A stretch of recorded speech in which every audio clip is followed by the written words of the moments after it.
The story that's been circulating around. I didn't cover it originally because I think it happened when I was on vacation. But there was an update here, and you're seeing like just like this is some really strange stuff going on here. I mean, and now again, I've said before, when Kyle Rittenhouse murdered protesters for no reason and got away with it, that it's going to create a surge in vigilantism. So what am I talking about here? Well, I'm going to be talking about the quote unquote Good Samaritan or whatever in New York that just killed a guy for no reason. And specifically, there is a New York Post op-ed about the scenario that I want to look into the lens of, because like this shit is crazy. Like the right wing narrative on this one is just fucking crazy. All right. Like, there's just a video of some guy choking someone to death for like half an hour. And then you see headlines like this. I hope Daniel Penny indictment won't stop Good Samaritans like the one who helped me from acting. What? Okay, so someone was attacked in public and a Good Samaritan helped them. And that's good. Someone not being attacked in public and then having some guy chokehold him for 20 minutes until he died makes him a good... I'm just trying to understand here exactly what the fuck these people are talking about. Okay, Good Samaritan. All right, you want to keep people safe. Okay. Does that mean you kill motherfuckers? And again, this guy, Daniel Penny, was ex-military. He knew that that's a lethal chokehold.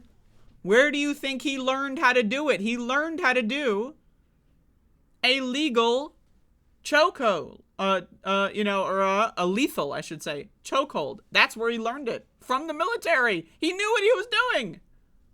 The idea that he accidentally held someone in a lethal chokehold position for 20 minutes just purely on accident? I mean, give me a fucking break. Give me a fucking break. And also, again, we have to understand here, we're talking about Good Samaritans. I don't believe in Good Samaritans. Because if there were Good Samaritans, someone would have fucking saved Jordan Neely's life from this crazed, coked up, steroid abusing fucking ex-military good, I mean, serious, where the fuck are the Good Samaritans? I see someone on the subway being choked to death, I'm gonna fucking step in. That's just me, though. I don't know about you. Apparently, if you live in New York, you're not gonna step in. And then what the fuck is this picture? Why is this guy, look at this fucking shit. What is this, Jacob's Ladder ass shit? Look, what the fuck? Anyway. When I moved from... This is like an op-ed by stupid bitch, drone 653951-7, firmware update 6.394, right? So let's see what the drone has to say. When I moved from suburbia to New York City at 18, my parents were concerned for my security. Don't worry, I assured them. There's safety in numbers. Even as a young woman on my own, I felt confident when out and about. I operated under the assumption that if something were to happen, a Good Samaritan would step up and help me out. But that's something I question now more than ever in the wake of the aftermath of Jordan Neely's death. I, too, question that. Where was Jordan Neely's Good Samaritan? Oh, right. Black people don't get Good Samaritans. I forgot. My bad, everybody. Oh, shit. I forgot. Oh, fuck. I should have read the notes before doing the segment. I totally forgot black people don't have Good Samaritans. That's only a white people thing. My bad. Sorry, everyone. The cat's out of the bag now.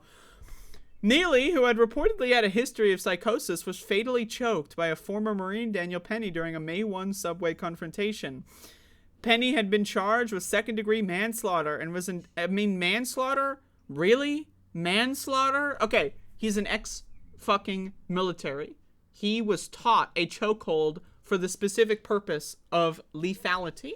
That's why he was taught. That's... when you become a black belt in karate or some shit, you gotta register your hands as a lethal weapon, right? That's essentially what this guy had a situation, right? So, if you're ex-military, you've been trained to kill, and you use that same training to kill someone, how the fuck is that manslaughter? How the fuck is that manslaughter? Now, is it first-degree murder? I don't think so. I don't think he planned and stalked Jordan Neely to try to, like, find a way to kill him. But it's at the very least second-degree murder. He in that situation acted intentionally to kill him. And there's no other way around it. How the fuck are you ex-military and you're putting someone in a lethal chokehold for 20 minutes on accident? I'm sorry, man. What? What? Like, is this a joke? You know? Like, in a video statement released this week, Penny alleged that Neely had threatened to kill passengers and proclaimed that he was willing to go to prison or die. All right? And?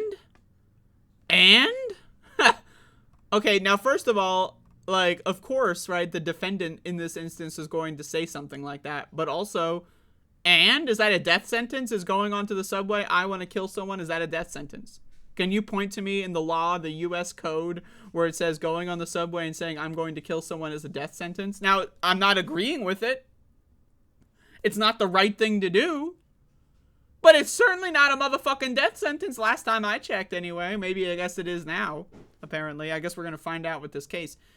Quote, I was so scared for myself, but I looked around. I saw women and children. He was yelling in their faces. I knew I had to act. Oh my God, the women and children. Lord have motherfucking mercy. This good Samaritan did it for the women and children. Like, what is this fucking, like, 1789? Like, what the fuck are you talking about? You're doing shit for the women and children. What the fuck? Are you on drugs?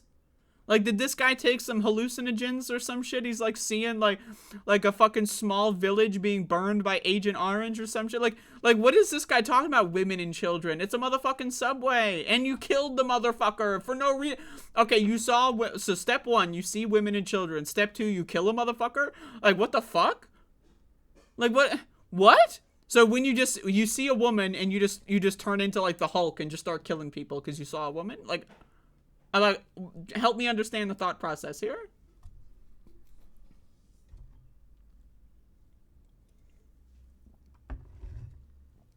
And yet, the social media mob immediately rushed to condemn Penny as a vigilante and even a white supremacist.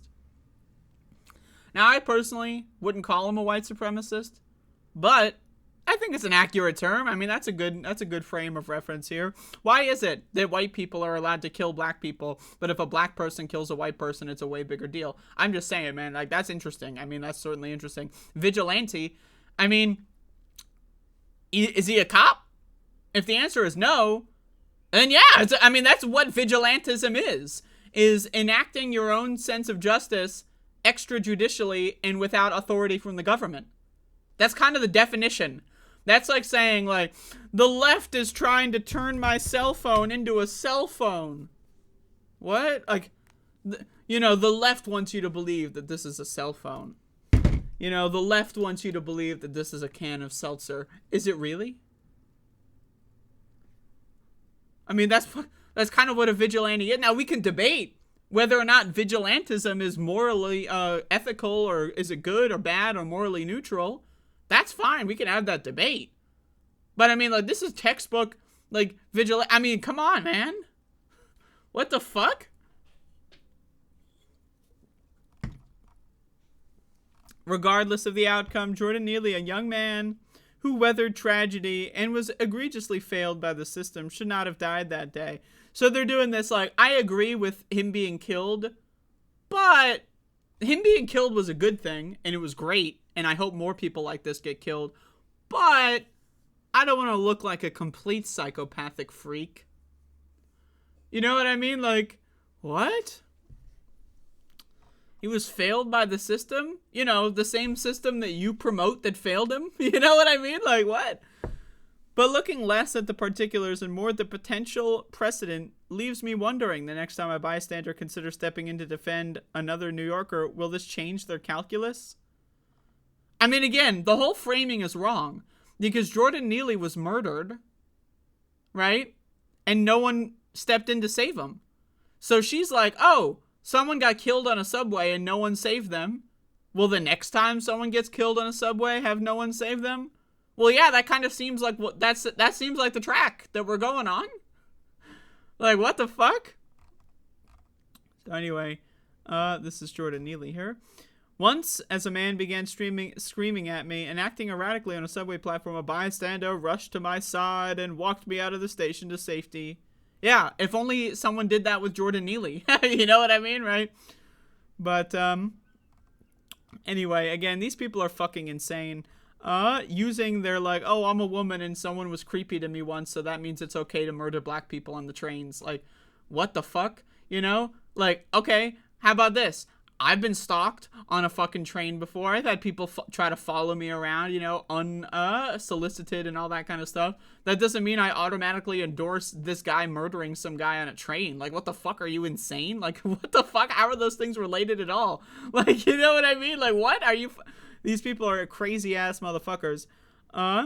Here's a fun one. Some 70% of New Yorkers feel less safe today than they did pre-pandemic, yet the New York Police Department is suffering staffing shortages. Because yes, I feel unsafe, and the only solution is more police, right? Maybe, I don't know, maybe the policing is the problem. I don't know, maybe, is it possible? But anyway, there you go. You're going to see right-wingers talk about this shit, and you have to understand, these guys are insane. They're just fucked up. Like, this is clear-cut. Like, again, I will say, I thought Kyle Rittenhouse was clear-cut, and it was clear-cut, but he got a right-wing judge. We'll see. I mean, this is New York. Getting a right-wing judge is a little bit more rare. But I mean, man, these people just defend any amount, like, oh, black person's dead? All right, what's the talking point? What's the talking about? Oh, Good Samaritan? Whatever. I don't care. What's the talking point? How can we get more black people to die? Like, that's literally all these motherfuckers do. Like, that's it.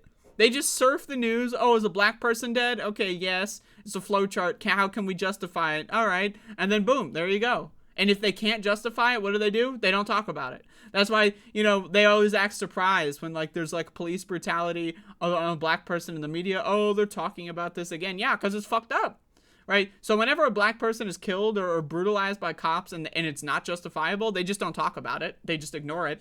And whenever they can find some way, even though it's mostly bullshit, to justify it, they're going to talk about it endlessly. And that's why we're seeing this situation be everywhere in the news. Because they feel like, oh, yeah, we can make a case that this is justified. And it's pretty much a Rorschach test. Do you hate black people? If yes, you support Daniel Penny. If you don't hate black people, then you probably don't support Daniel Penny. That's a pretty easy Rorschach test to me.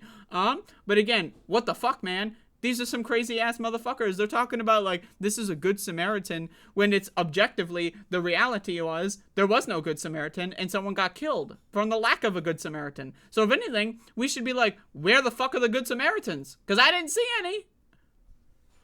But anyway, there you go. So